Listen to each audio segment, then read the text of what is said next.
अच्छा मुझे बताइए ये पहले आपने चुनाव लड़ा, थोड़ा सा उसमें कामयाबी नहीं मिली, इस बार डिफरेंस क्या लग रहा है?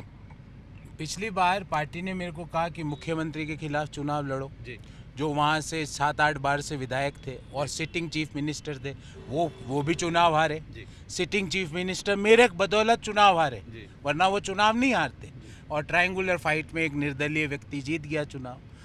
उस समय अगर आप मेरे से पूछो तो क्लियरली मैं बोलूँगा कि थोड़ी सी मेरे को लास्ट मोमेंट पे जो चुनाव जो पर्चा भरने की डेट थी उससे एक दिन पहले बताया कि आप पर्चा भरिए। अब के थोड़ा टाइम ज़्यादा है, मैंने भी यहाँ पे 8-10 महीने से लोगों से बात की, चर्चा की। अपना जन घोषणा पत्र मैं उदयपुर का बना रहा हूँ।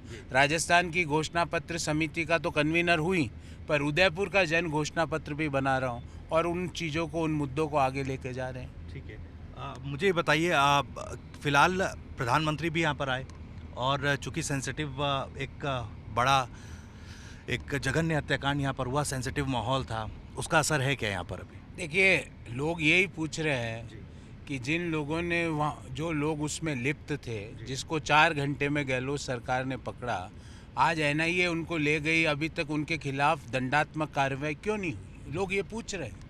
लोग ये पूछ रहे हैं कि जिन लोगों को पकड़ा उनकी फोटोवें भारतीय जनता पार्टी के जो उस समय के तत्कालीन एमएलए और पूर्व राजस्थान के गृह मंत्री और अभी तत्कालीन असम के गवर्नर, उनके साथ उनकी फोटोवें वायरल क्यों हो रही है? और प्रधानमंत्री तो देखो आईबी की रिपोर्ट पे काम करते हैं, उन्होंने आईबी से रिपोर्ट मांगी होगी तो उनको कहा होगा भाई उदयपुर शहर से तो भारतीय जनता पार्टी बुरी तरह से हार रही है, तो उन्होंने शहर में अपनी सभा नहीं करी, बाहर दूर जाके 20 किलोमीटर दूर ग्रामीण इलाकों में अपनी सभा करी। तो प्रधानमंत्री की सभा में एक और वीडियो वायरल हो रहा है कि जितने भी यहाँ एमएलए के प्रत्याशी थे, प्रधानमंत्री बोल रहे हैं और वो उन्होंने नींद ले ली। आप देखना ये वीडियो वायरल हो रहे हैं। और यहाँ के जो भाजपा के प्रत्याशी है ताराचंद जी जैन, उनको खुद को नींद आ गई, क्योंकि प्रधानमंत्री के भाषणों से अब भारतीय जनता पार्टी के नेता भी ऊब चुके हैं, तो आम लोग, उदयपुर के स्थानीय निवासी को तो कोई फर्क ही नहीं पड़ा उस बारे में। ठीक है, चलिए, आप गए क्या वहाँ पर उस कन्हैया लाल जी की दुकान या वो जो मार्केट है? मैं कई दफ़ा गया। हमारी सरकार ने उनके बच्चों को, दोनों बच्चों को सरकारी नौकरी भी दे दी है, उनको मुआवजा भी दिया और जो दोषी है उनको 4 घंटे में पकड़ा भी। पर वो लोग आज बाहर क्यों हैं? मेरा सवाल इतना सा है, उनके खिलाफ दंडात्मक कार्रवाई एनआईए क्यों नहीं कर रही? एनआईए ने वो केस अचानक से क्यों लिया राजस्थान सरकार से?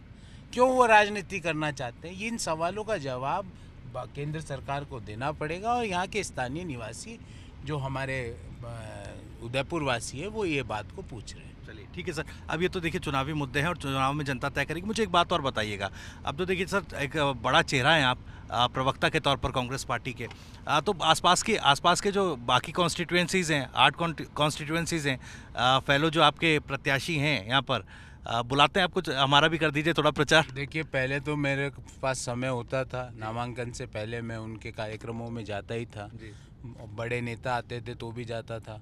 पर अभी मेरा नामांकन के बाद, जो मैंने नामांकन 4 तारीख को भरा, उसके बाद से मेरा फोकस सिर्फ और सिर्फ उदयपुर शहर के लिए है, क्योंकि मैं उनकी समस्याएं सुनना भी चाहता हूं, उसके निराकरण की ब्लूप्रिंट देना भी चाहता हूं। उसके निराकरण के, जैसे झीलों की सफाई का मुद्दा है, तो जो झीलों के एक्सपर्ट हैं उनसे रात को मिलता हूं, उनके सुझाव सुनता हूं, क्योंकि मैंने जैसा कहा अगले सप्ताह भर में मैं उदयपुर शहर के विधायक के तौर पे मैं क्या क्या चीज़ें करूँगा उसका जन संकल्प पत्र लेकर आ रहा हूँ। ठीक है। Car garage network, great. Claim cover, great. Price, wait, वाह, प्राइस भी great. Tata AIG car insurance, trusted नाम, फैंटास्टिक नाम।